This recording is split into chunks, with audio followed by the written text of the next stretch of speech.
जय हिंद साथियों। एग्जाम पास के यूट्यूब चैनल में आपका स्वागत है। आशा करता हूँ आप सभी अच्छे होंगे। आज हम क्या देखेंगे तो डे 39 है आपका, यहाँ पे देख लीजिए 39 है और कौन सा है इकोनॉमिक्स का। इसके क्वेश्चन को देखते हैं। चलिए, पहला क्वेश्चन है, भारतीय अर्थव्यवस्था के बारे में निम्नलिखित में से कौन सा कथन सत्य नहीं दिया गया है। ये जो बी है आपका सत्य नहीं है, लेकिन जो सही है आप उसे देखिए, इसे छोड़ दीजिए। सही क्या है, ये और ये, यानी कि इसका विश्व जनसंख्या में हिस्सा 16% है, लेकिन इसका विश्व जीडीपी में हिस्सा कितना है, 1.6% सही है। इसके कामकाजी जनसंख्या का प्रतिशत कितना है, 58%। और कृषि में लगा हुआ है, लेकिन कृषि का राष्ट्रीय आय में योगदान कितना है, 22%। आगे देखते हैं, भारत केवल विश्व के भौगोलिक क्षेत्र का 2.4% का क्षेत्रफल घेरता है, ये आपका सही दिया गया है। आगे देखते हैं क्वेश्चन नंबर आपको 2। निम्नलिखित कथनों पर विचार करना है, उपरोक्त विधियों में से कौन सा कथन सही है। आंसर हो जाएगा यहाँ पे दोनों ही कथन सत्य दिए गए हैं, यानी कि एडम एडम स्मिथ एक स्कॉटिश अर्थशास्त्री थे और उन्हें आधुनिक अर्थशास्त्र के पिता के रूप में जाना जाता है, ये आपका सही दिया गया है। आगे देखते हैं, उन्होंने 2 प्रसिद्ध रचनाएं लिखी, नाम है उसका मोरल सेंटिमेंट्स और है द वेल्थ ऑफ नेशन। ठीक है, दोनों आपका सही दिए गए हैं। आगे देखते हैं क्वेश्चन नंबर 3। क्वेश्चन आपका यहाँ पे 3 है, सूक्ष्म और विशाल अर्थशास्त्र के बीच के अंतर के संबंध में निम्नलिखित कथनों में से कौन सा कथन सही दिया गया है। यहाँ पे दोनों आपके सत्य दिए गए, यानी कि माइक्रो अर्थशास्त्र में राष्ट्र के स्तर पर वस्तुओं और सेवाओं के कुल उत्पादन को मापा जाता है यहाँ पे, जबकि सूक्ष्म अर्थशास्त्र में उत्पादन के व्यक्तिगत कारकों का अध्ययन किया जाता है, ये आपका सही है। आगे है, मैक्रो आर्थिक नीतियों को राज्य स्वयं या भारतीय रिजर्व बैंक आरबीआई जैसी वैधानिक संस्था के द्वारा लागू किया जाता है, जबकि सूक्ष्म अर्थशास्त्र से संबंधित नीतियों को आमतौर पर व्यक्तिगत एजेंटों द्वारा लागू किया जाता है। क्वेश्चन नंबर 4 देखेंगे। 4 है आपका, निम्नलिखित पे विचार करना है और बताना है कितने सही है। आंसर हो जाएगा यहाँ पे तीनों सत्य दिए गए, यानी कि जे एम स्किन्स और अंग्रेजी अर्थशास्त्र थे जिन्होंने माइक्रो अर्थशास्त्र को के सिद्धांत और प्रथाओं में बदलाव किया, सही है। उन्होंने रोजगार, ब्याज और मुद्रा का सामान्य सिद्धांत 1936 में लिखा, सही है। उन्होंने महान मंदी के प्रभाव की व्याख्या की, जब सामान बिक नहीं रहा था तो श्रमिक बेरोजगार थे, यह उन्होंने दिया था। आगे है क्वेश्चन नंबर 5, एक अर्थव्यवस्था की निम्नलिखित विशेषताओं पर विचार करें और उपयुक्त विशेषताओं के द्वारा किस प्रकार की अर्थव्यवस्था का प्रतिनिधित्व किया गया है। यहाँ पे देखेंगे, पहले लिया है उत्पादन के साधनों की निजी स्वामित्व, सही। बताना है किसके बारे में है। दूसरा स्टेटमेंट है, उत्पादन बाजार में बिक्री के लिए किया जाता है। श्रमिक सेवाओं की बिक्री और खरीद एक कीमत पर होती है जिसे वेतन दर कहा जाता है, किसके। आंसर हो जाएगा पूंजीवाद अर्थव्यवस्था। आगे है क्वेश्चन नंबर 6, बंद अर्थव्यवस्था के संदर्भ में निम्नलिखित में से कौन सा कथन सही दिया गया है। आंसर हो जाएगा उपयुक्त में से कितनी कथन सत्य दिए गए हैं। ऊपर में आपके पहला और दूसरा जो आपका सत्य, यानी कि 2 कथन इसमें सत्य है।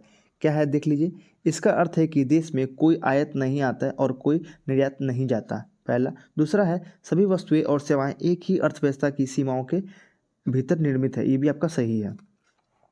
आगे देखते हैं क्वेश्चन नंबर 7, मुक्त बाजार अर्थव्यवस्था में मूल्य तंत्र का कार्य किसमें संदर्भित होता है। आंसर हो जाएगा आपका ए, यानी कि यहाँ पे ए हो जाएगा, यानी कि मांग और आपूर्ति की शक्तियों का परस्पर प्रभाव। आगे देखते हैं क्वेश्चन नंबर आपका 8, निम्नलिखित में से भारत के जीडीपी में 3 क्षेत्रों के योगदान से के सही बढ़ते क्रम में कौन सा है। आंसर हो जाएगा कृषि, उद्योग और सेवा, यहाँ पे भी आंसर आपका सही है। आगे देखते हैं क्वेश्चन नंबर आपका 9, निम्नलिखित कथनों पर विचार करना है और बताना है क्या इसमें सही है। इसमें दोनों ही सत्य दिए गए हैं, यानी कि प्राथमिक क्षेत्र को इसलिए कहा जाता है क्योंकि यह उन सभी उत्पादों के लिए आधार बनता है जिन्हें हम बाद में बनाते हैं, सही है। दूसरा है, चूंकि अधिकांश प्राकृतिक उत्पाद जो हमें मिलते हैं कृषि, डेयरी, मछली पकड़ना, वानिकी से होते हैं, इस क्षेत्र को कृषि और संबंधित क्षेत्र के रूप में भी जाना जाता है, सही है।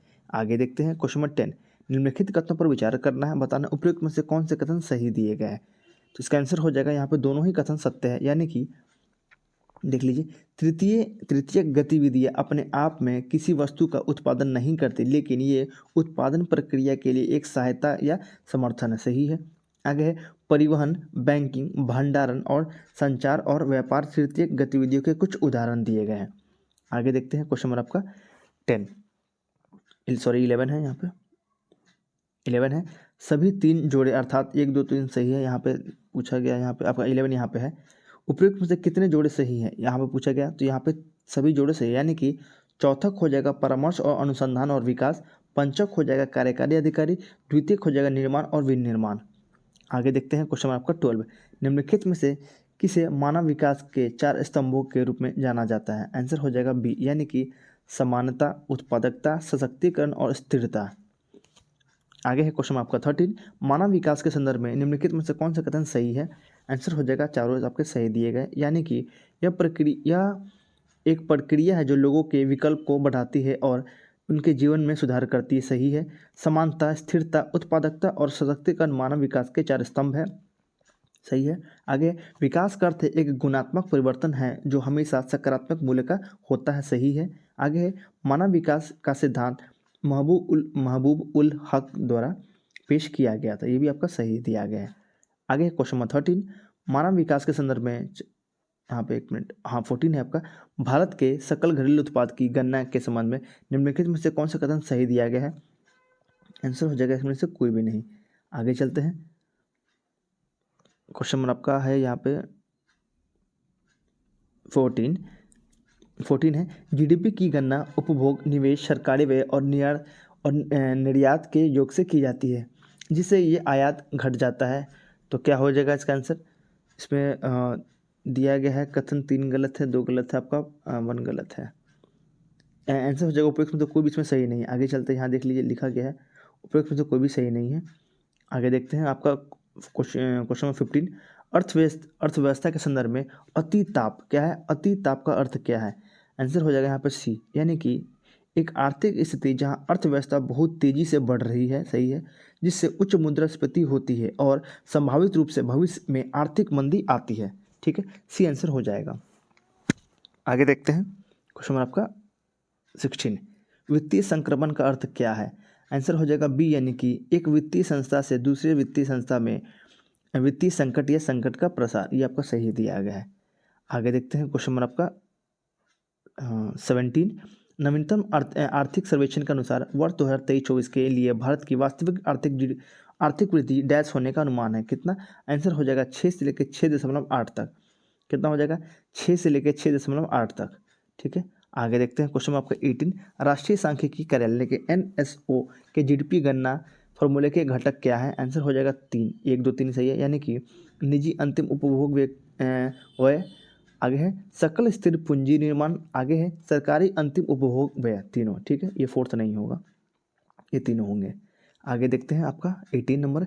जीडीपी की व्यय विधि को निम्नलिखित में के योग के रूप में परिभाषित किया गया है, आंसर हो जाएगा आपका यहाँ पे ए, यानी कि निजी अंतिम उपभोग व्यय। आगे देखते हैं क्वेश्चन आपका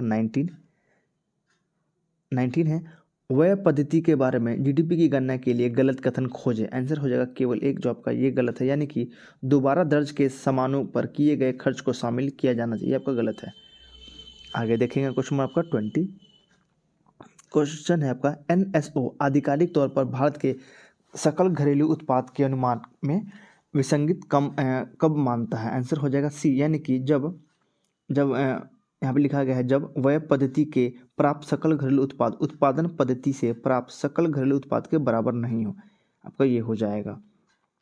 आगे देखते हैं क्वेश्चन आपका 21 है, निम्नलिखित कथनों पर विचार करें और नीचे दिए गए विकल्प से सही उत्तर को आपको चुनना है, आंसर हो जाएगा आपका यहाँ पे दिया गया सी, यहाँ पे हो जाएगा सी, ए सही है लेकिन आर गलत है, क्या है, तो जीडीपी डिफॉल्टर एक अर्थव्यवस्था में मुद्रास्फीति को मापने में मदद कर सकता है, ये आपका सही है, बाकी नीचे वाला आपका गलत है। आगे देखते हैं क्वेश्चन आपका 21, क्वेश्चन इसमें तो है ही नहीं, चलिए आगे देखते हैं। क्वेश्चन 22 है, जीडीपी गणना में निम्नलिखित में से कौन प्राथमिक आय के रूप में गिना जाता है, आंसर हो जाएगा 1, 3 और 4, यानी कि डिविडेंड, ब्याज और मजदूरी। आगे देखते हैं क्वेश्चन 23। यदि अर्थव्यवस्था के विभिन्न क्षेत्र में मंदी के बाद अलग अलग दरों पर ठीक हो जाते हैं तो इसे डैश आकार की रिकवरी के रूप में जाना जाता है, आंसर हो जाएगा के आकार, क्या हो जाएगा यहाँ पे के हो जाएगा के। आगे देखते हैं 24। दिया गया आपका कथन है ए और आर के बारे में, इसमें केवल ये और आर, ए वाला सही है, यानी कि ए जो है आपका सही है उसे देख लीजिए, और ये आर जो है ये आपका गलत दिया गया है, तो हम उसे देख लेते हैं जो सही है। क्या है, तो उत्पादन की एक अतिरिक्त इकाई का उत्पादन करने के लिए आवश्यक पूंजी की अतिरिक्त इकाई को इंक्रीमेंटल कैपिटल आउटपुट यानी कि ICOR कहा जाता है। ये आपका सही दिया गया है। आगे देखेंगे क्वेश्चन नंबर आपका 25। विश्व बैंक वर्गीकरण के अनुसार भारत लोअर मिडिल आय वाला देश एक उदाहरण है। आंसर हो जाएगा आपका सी, इसमें दिया गया है सी।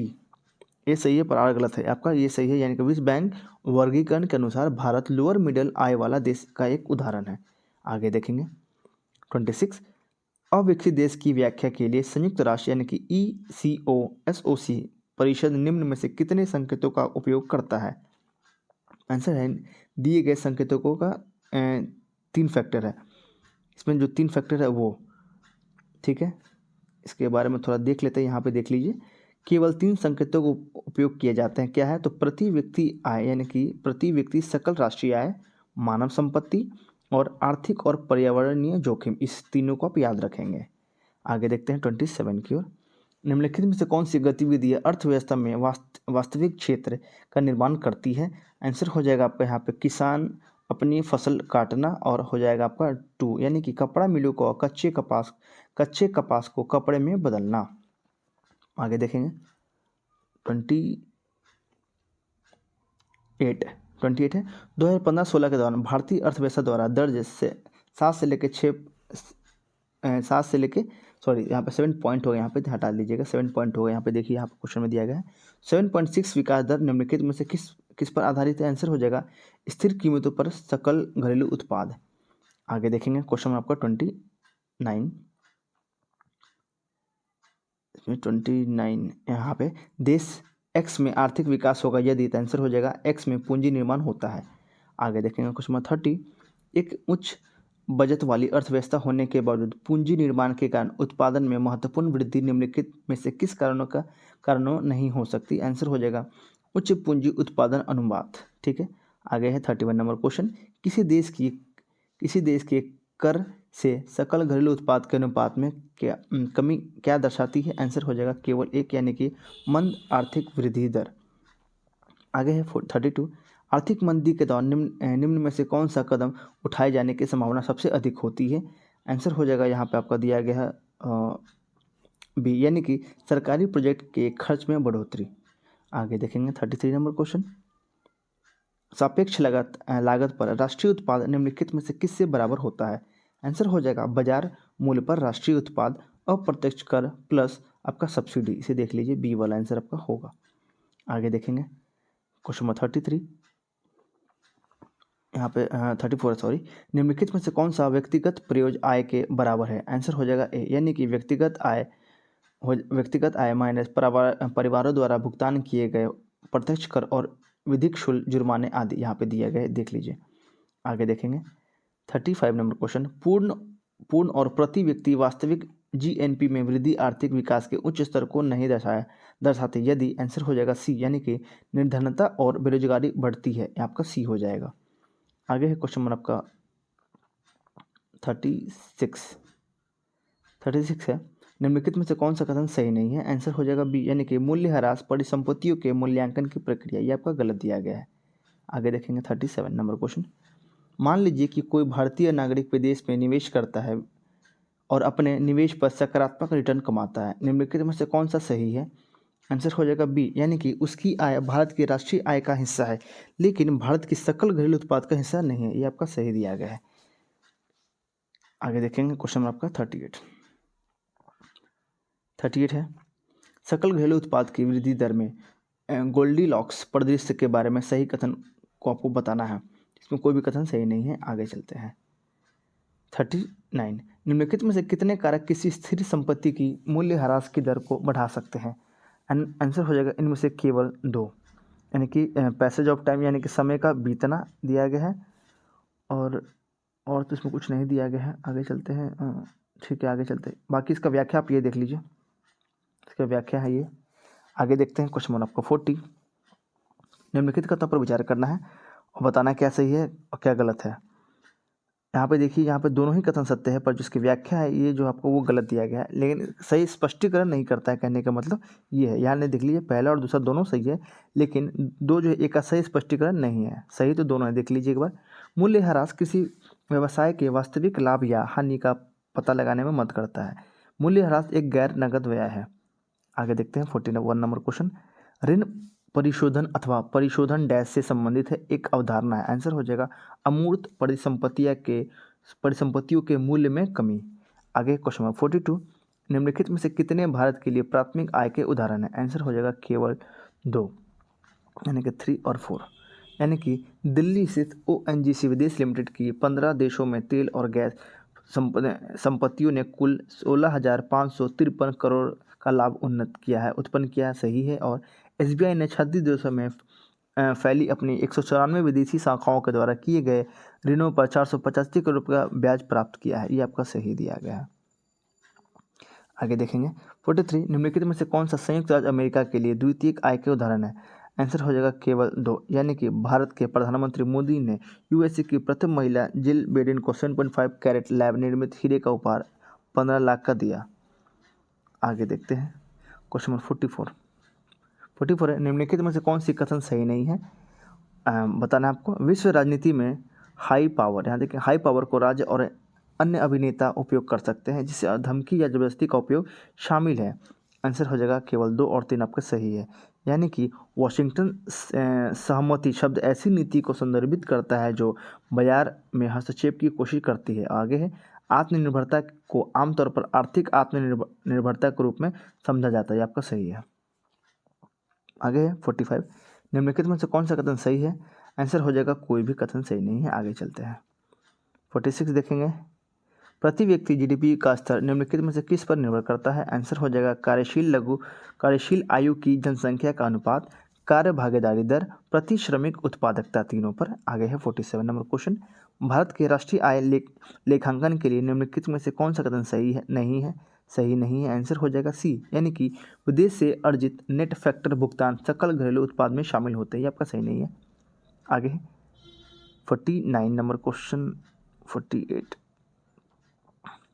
आपको बताना है सही कथन S खोजें, कौन सा है? तो कोई भी इसमें सही नहीं है। आगे चलते हैं क्वेश्चन नंबर आगे देखते हैं 49 है, दिया हुआ लिपस्टिक प्रभाव निम्नलिखित में से किससे संबंधित है? आंसर हो जाएगा C, यानी कि आर्थिक मंदी के समय छोटी छोटी विलासिता की खरीदारी में वृद्धि।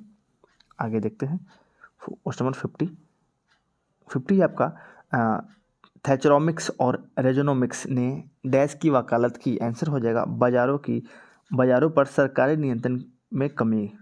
आगे है 51 नंबर क्वेश्चन।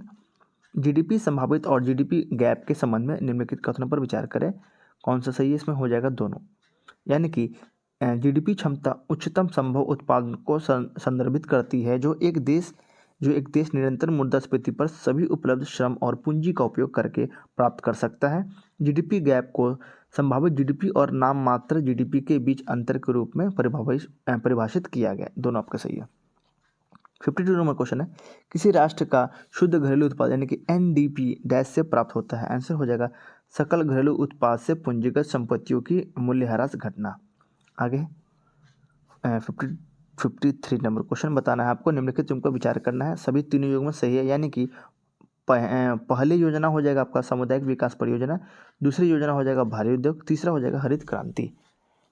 आगे है 54 नंबर क्वेश्चन, आपको बताना है निम्नलिखित कथनों पर विचार करना है और फिर इसमें से कौन सा कथन सही दिए गए।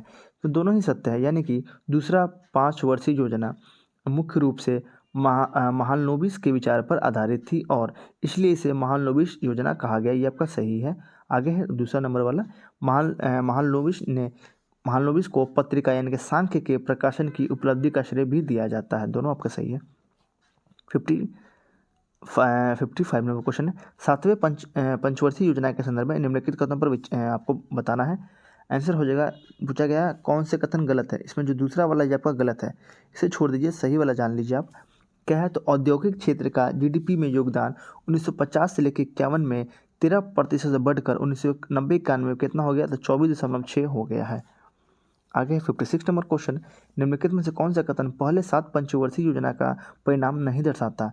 आंसर हो जाएगा आपका C वाला, यानी कि औद्योगिक क्षेत्र में सार्वजनिक क्षेत्र के उद्यमों का प्रदर्शन असंतोषजनक रहा। ये आपका नहीं दर्शाता, बाकी आपके सही है ये और ये। आगे 57 नंबर क्वेश्चन, भारत के पंचवर्षीय योजना के संदर्भ में भारी उद्योग पर कम जोर देने के साथ औद्योगिकीकरण के पैटर्न में एक बदलाव और बुनियादी ढांचे पर ध्यान केंद्रित करने की शुरुआत की है। आंसर हो जाएगा 8वीं योजना। आगे है क्वेश्चन नंबर आपका 58। निम्नलिखित कथनों पर विचार करें, बताना उपयुक्त कथनों में से संबंधित निम्नलिखित में से कौन सा कथन सही है। आंसर है कथन 1 सही है लेकिन कथन 2 गलत है। जो सही है उसे देख लीजिए। क्या है, तो योजना प्रक्रिया में असंततता के कारण 3 वर्षों के लिए योजना अवकाश घोषित किया गया था। ये आपका सही है। 59 है, 11वीं पंचवर्षीय योजना की रणनीति कृषि उत्पादन बढ़ाने के लिए निम्नलिखित में से किस ध्यान में रखती है। आंसर हो जाएगा आपका तीनों सही है, यानी कि भूमि सुधारों पर अधिक ध्यान, सिंचित क्षेत्र की वृद्धि की दर को दोगुना करना, पशुपालन और मत्स्य पालन को बढ़ावा देना। ये आपका सही नहीं है। ठीक है, आगे चलते हैं क्वेश्चन नंबर 60 की ओर। 12वीं पंचवर्षीय योजना ने समावेशी विकास पर ध्यान केंद्रित किया। निम्नलिखित में से किन्हें समावेशित के लिए चुनौतियों के रूप में माना गया है। आंसर हो जाएगा गरीबी, समूह असमानता, क्षेत्रीय असंतुलन और बेरोजगारी। आगे है क्वेश्चन नंबर आपका है यहाँ पे 60। एक सेकेंड, चलिए हम आगे देखते हैं। इंग्लिश में क्वेश्चन है, यहाँ पे आप देख लीजिए। इसमें 61 यहाँ पे दिया गया है। चलिए यहाँ पे है, जीडीपी और जीबीए के संबंध में निम्नलिखित कथनों पर विचार करें। उपयुक्त में से कौन सा कथन सही है। आंसर हो जाएगा 1 और 2 दोनों। यानी कि यहाँ पे है जीबी यानी कि सकल मूल्य वर्धित उत्पादकों या आपूर्ति पक्ष के एक आर्थिक प्रतिच्छे प्रदान करता है, जबकि जीडीपी यानी कि सकल घरेलू उत्पाद उपभोक्ताओं या मांग पक्ष को एक परिक्षेप प्रदान करता है। ये सही है। और दूसरा है जीडीपी अप्रत्यक्ष करों और सब्सिडी के लिए जिम्मेदार है, जबकि जीबीए नहीं करता है। दोनों सही है। तीसरा वाला आपका गलत दिया गया है। आगे क्वेश्चन नंबर आपका 62। निम्नलिखित कथनों पर विचार करें, कौन सा सही है। आंसर हो जाएगा केवल एक, यानी कि दिया गया है CSO भारत में डेटा संग्रह के लिए एक प्रमुख सांख्यिकीय संस्था है। सही है। आगे 63 नंबर क्वेश्चन, मिश्रित अर्थव्यवस्था का क्या अर्थ है। आंसर हो जाएगा बी, यानी कि जहां राष्ट्रीय अर्थव्यवस्था में सार्वजनिक और निजी क्षेत्र दोनों विद्यमान हो। दोनों सही है। 64 नंबर क्वेश्चन आपका, अल्प विकसित अर्थव्यवस्था की सामान्यता विशेषता होती है। आंसर हो जाएगा 1 और 2 दोनों, यानी कि प्रति व्यक्ति निम्न आय, पूंजी निर्माण की निम्न दर। 65 नंबर क्वेश्चन है, निम्नलिखित में से कौन सी विशेषता भारतीय अर्थव्यवस्था को विकासशील श्रेणी में रखती है। आंसर हो जाएगा 1, 2 और 3 आपके सही दिए गए हैं, यानी कि कृषि, मुख्य व्यवसाय, प्रच्छन्न बेरोजगारी और मानव पूंजी की निम्न गुणवत्ता। आगे क्वेश्चन नंबर 66, भारतीय अर्थव्यवस्था की विशेषता क्या है। आंसर हो जाएगा 1, 3 और 4, कृषि प्रधानता, प्रति व्यक्ति आय का निम्न स्तर और बृहद बेरोजगारी। 67 नंबर क्वेश्चन, देश की वृद्धि में निम्नलिखित में से कौन सा तत्व गैर आर्थिक है। आंसर हो जाएगा सामाजिक व्यवहार। 68 नंबर क्वेश्चन, विकास का भारतीय मॉडल किसके हितों की सुरक्षा करता है। आंसर हो जाएगा बी, यानी कि व्यक्ति और राज्य दोनों की। 69 नंबर क्वेश्चन देखेंगे अब हम, पद राष्ट्रीय आय का तात्पर्य क्या है। आंसर हो जाएगा बाजार कीमतों पर सकल राष्ट्रीय उत्पाद, मूल्य ह्रास और अप्रत्यक्ष करों को घटाकर सब्सिडी जोड़कर। आगे देखते हैं क्वेश्चन नंबर 70। एक सेकेंड, हाँ क्वेश्चन नंबर 70 है, निम्नलिखित में से कौन सा कथन सही है। आंसर हो जाएगा दोनों सही है। NNP is equal to GNP minus घिसावट व्यय। सही है। और NNP equal to GDP plus विदेशियों से प्राप्त शुद्ध आय माइनस घिसावट व्यय। सही है। आगे देखते हैं क्वेश्चन नंबर का आपका 71। क्वेश्चन नंबर आपका यहाँ पे 71 दिया गया है। क्वेश्चन यहाँ पे, हाँ यहाँ पे, एक खुली अर्थव्यवस्था में अर्थव्यवस्था की राष्ट्रीय आय वाई को निम्नलिखित रूप में व्यक्त किया जाता है, जहाँ C, I, G, X और M क्रमशः अर्थ का उपयोग, निवेश, सरकारी खर्च, कुल निर्यात और कुल आयतन है। आंसर हो जाएगा C इसमें सही है। ठीक है, आगे देखते हैं क्वेश्चन नंबर आपका 72। निम्नलिखित में से कौन सी एक सकल घरेलू उत्पाद GDP की गणना करने की विधि नहीं है। आंसर हो जाएगा ह्रासमान लागत विधि, यानी कि डिप्रिशिएशन कॉस्ट मेथड। सही है। आगे देखते हैं 73 नंबर क्वेश्चन, भारत में राष्ट्रीय आय की गणना में कौन सी समस्या है। आंसर हो जाएगा आपका अनऑर्गेनाइज सेक्टर, यानी कि असंगठित क्षेत्र। 74 नंबर क्वेश्चन, निम्नलिखित में से कथनों को पढ़ी और सही विकल्प चुने। तो इसका आंसर हो जाएगा उपयुक्त में से कोई भी सही नहीं है। आगे चलते हैं 75 की ओर, यदि एक दी गई समय अवधि में कीमतों और मौद्रिक आय दोनों दोगुनी हो जाए तो वास्तविक आय का क्या होगा। आंसर हो जाएगा यह अपरिवर्तित रहेगी। आगे देखते हैं 76 नंबर क्वेश्चन, सैद्धांतिक रूप से यदि आर्थिक विकास की कल्पना की जाती है तो इनमें से किस एक को सामान्यतः ध्यान में नहीं रखा जाता। आंसर हो जाएगा बी, यानी कि विश्व बैंक से वित्तीय सहायता में वृद्धि। आगे 77 नंबर क्वेश्चन, यह विचार किसने व्यक्त किया था कि भविष्य में भारतीय नियोजन में वस्तुओं से अधिक ध्यान व्यक्तियों पर देना चाहिए। आंसर हो जाएगा अमर्त्य सेन ने। 78, हिंदू वृद्धि दर किस वृद्धि दर से संबंधित है। आंसर हो जाएगा राष्ट्रीय आय।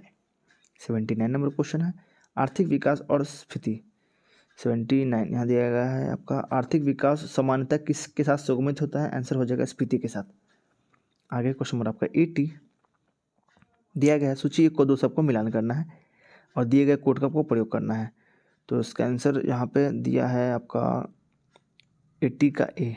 ठीक है, यहाँ पे 80 का ए हो जाएगा, यानी कि सारे सामने वाले सही है, यानी कि तेजी हो जाएगा बड़े पैमाने पर आय उत्पादन और रोजगार में वृद्धि के साथ व्यावसायिक गतिविधियों का उच्च स्तर। सही है। आगे है मंदी हो जाएगा आपका धीमी व्यावसायिक गतिविधियों के साथ आय उत्पादन और रोजगार में गिरावट। आगे है तीसरा अवसाद हो जाएगा आपका आय उत्पादन और रोजगार में तेज गिरावट के साथ बेरोजगारी और अल्प रोजगार का अभूतपूर्व स्तर। और 4 हो जाएगा रिकवरी, यानी कि कीमत आय उत्पादन और रोजगार के समान स्तरों का क्रमिक वृद्धि। आगे है क्वेश्चन आपका 81, किसी देश की आर्थिक वृद्धि का सर्वाधिक उपयुक्त माप क्या है। आंसर हो जाएगा प्रति व्यक्ति आय, यानी कि पर कैपिटा इनकम। आगे है क्वेश्चन 82, निरपेक्षता प्रति व्यक्ति वास्तविक जीएनपी की वृद्धि आर्थिक विकास की ऊंची दर का संकेत नहीं करती यदि। आंसर हो जाएगा सी, यानी कि निर्धनता और बेरोजगारी में वृद्धि होती है। आगे है 83 नंबर क्वेश्चन, 1949 में भारत सरकार द्वारा नियुक्त राष्ट्रीय आय समिति के अध्यक्ष निम्नलिखित में से कौन थे। आंसर हो जाएगा पीसी महालनोबिस। 84, भारत में सबसे पहले किस अर्थशास्त्री ने वैज्ञानिक दृष्टि से राष्ट्रीय आय की गणना की। आंसर हो जाएगा VKRV राव। VKRV राव। आगे 85 नंबर क्वेश्चन दिया गया है, वर्तमान मूल्य यानी कि करंट प्राइस पर प्रति व्यक्ति आय की वृद्धि दर स्थिर मूल्य यानी कि कांस्टेंट प्राइस पर प्रति व्यक्ति आय की वृद्धि दर से अपेक्षाकृत अधिक है, क्योंकि स्थिर मूल्यों पर प्रति व्यक्ति आय की वृद्धि दर से ध्यान रखा जाता है। आंसर हो जाएगा बी सही है, यानी कि मूल्य स्तर की वृद्धि दर का। 86, 1867 से लेकर 1868 में भारत की प्रति व्यक्ति आय 20 रुपये थी। इसे सर्वप्रथम किसने निर्धारित किया। आंसर हो जाएगा दादा भाई नौरोजी ने। 87, वर्ष 2020 में भारत में राष्ट्रीय आय का आंकड़ा निम्नलिखित में से कौन सा कार्यालय या संस्था जारी करता था। आंसर हो जाएगा इसमें से एक से अधिक दिया गया या इनमें से कोई भी नहीं। इसकी व्याख्या यहाँ पे देख लीजिए। आगे 88 नंबर क्वेश्चन, भारत में पूंजी निर्माण के आंकड़ों एकत्र करने की जिम्मेदारी किसकी है। आंसर हो जाएगा भारतीय रिजर्व बैंक और केंद्रीय सांख्यिकीय संगठन का। 89, राष्ट्रीय लेखांकन में आधार वर्ष का क्या अर्थ है। आंसर हो जाएगा वह वर्ष जिसकी कीमतों का उपयोग वास्तविक जीडीपी की गणना के लिए किया जाता है। 90 नंबर क्वेश्चन है, 90 यहाँ पे है, बताना है कौन सा इसमें सही है कौन सा इसमें तो कुछ दिया ही नहीं है। चलिए हम आगे देखते हैं।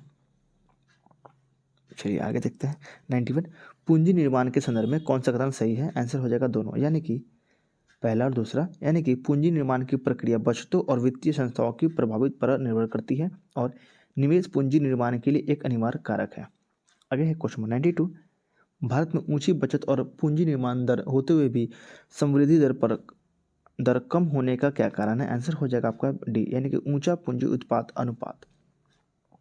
93, उच्च बचत वाली अर्थव्यवस्था होने के बावजूद पूंजी निर्माण महत्वपूर्ण उत्पादन वृद्धि में क्यों परिणत नहीं हो पाता। आंसर हो जाएगा उच्च पूंजी उत्पाद अनुपात। यहाँ पे हो जाएगा उच्च पूंजी डैश है या माइनस है उत्पाद अनुपात। ठीक है, आगे है क्वेश्चन 94 यहाँ पे निम्नलिखित में से कौन से मुख्य कारणों से भारत के प्रति व्यक्ति आय में वृद्धि की दर धीमी है। आंसर हो जाएगा आपका उच्च पूंजी उत्पाद अनुपात और जनसंख्या वृद्धि की ऊंची दर। 95, निम्नलिखित कथनों पर विचार करें, बताना है कौन सा कथन गलत है। पहला वाला गलत है, इसे छोड़ दीजिए, जो सही है उसे देख लीजिए। दूसरा वाला सही है, यानी कि पंचवर्षीय योजना के लक्ष्य वृद्धि, आधुनिकीकरण, आत्मनिर्भरता और समानता थे। आगे है 96 नंबर क्वेश्चन, भारत में योजना के उद्देश्य से संबंधित प्रमुख विशेषताओं के बारे में निम्नलिखित पर विचार करें। कौन सा सही है, तो केवल 3, यानी कि यहाँ पे संविधान व्यापक रूप से कल्याणकारी राज्य की संरचना और उसके मूलभूत सिद्धांतों की रूपरेखा प्रस्तुत करता है। आगे 97 नंबर क्वेश्चन, योजना के उद्देश्य से संबंध में निम्नलिखित कथनों पर विचार करें। दोनों ही सत्य है, यानी कि अर्थव्यवस्था में स्थिर और नियंत्रित वृद्धि प्राप्त करना और देशों के संसाधनों के बेहतर आवंटन के लिए प्रणाली का नियंत्रण और समन्वय करना। 98 नंबर क्वेश्चन है, प्रसाद चंद्र महालनोबिस के संदर्भ में निम्नलिखित में से कथन कौन सा गलत है? आंसर हो जाएगा यहाँ पे दिया गया है, कौन सा कथन गलत है? दोनों ही इसमें गलत दिया गया है। कौन सा कथन इसमें 1 और 2, एक सेकंड। विधान 3 गलत है क्योंकि इसमें देखिए क्वेश्चन कुछ अलग ही पूछ रहा है। इसमें दोनों आपके सही है लेकिन ये कुछ अलग है, ये वाला गलत है। आगे देखते हैं। उन्हें भारत में योजना का वास्तुकार माना जाता है, सही है। दूसरी पंचवर्षीय योजना उनके विचार पर आधारित है, ये आपका तीसरा वाला गलत है। आगे देखते हैं, यहाँ पे हो जाएगा 99। योजना और आत्मनिर्भरता के संदर्भ में निम्नलिखित कथनों पर विचार करें। आंसर हो जाएगा 1 और 2, दोनों आपके सही है। यानी कि एक देश अपनी आर्थिक वृद्धि और आधुनिकीकरण को बढ़ावा अपने संसाधनों का उपयोग करके या अन्य देशों की आयातित संसाधनों का उपयोग करके कर सकता है। दूसरा है आपका पहली 7 पंचवर्षीय योजना में आत्मनिर्भरता पर जोर दिया गया, जिसका अर्थ था उन वस्तुओं का आयात न करना जिन्हें भारत में ही उत्पादित किया जा सकता है। दोनों सही है। क्वेश्चन नंबर आपका 100 है, निम्नलिखित में से कौन सी योजनाएं अपनी स्थापना के क्रम में सही तरीके से व्यवस्थित है? आंसर हो जाएगा बॉम्बे योजना, गांधी प्लान और पीपल्स प्लान और सर्वोदय योजना। ठीक है, चलिए यहाँ तक हम लोगों ने क्वेश्चन को देख लिया है। अब इसके आगे आने वाले वीडियो में हम इसका अगले पार्ट को देखेंगे। ठीक है, आशा करता हूँ आपको ये वीडियो अच्छा लगा होगा, तो प्लीज़ वीडियो को लाइक कीजिएगा और चैनल को सब्सक्राइब कीजिएगा।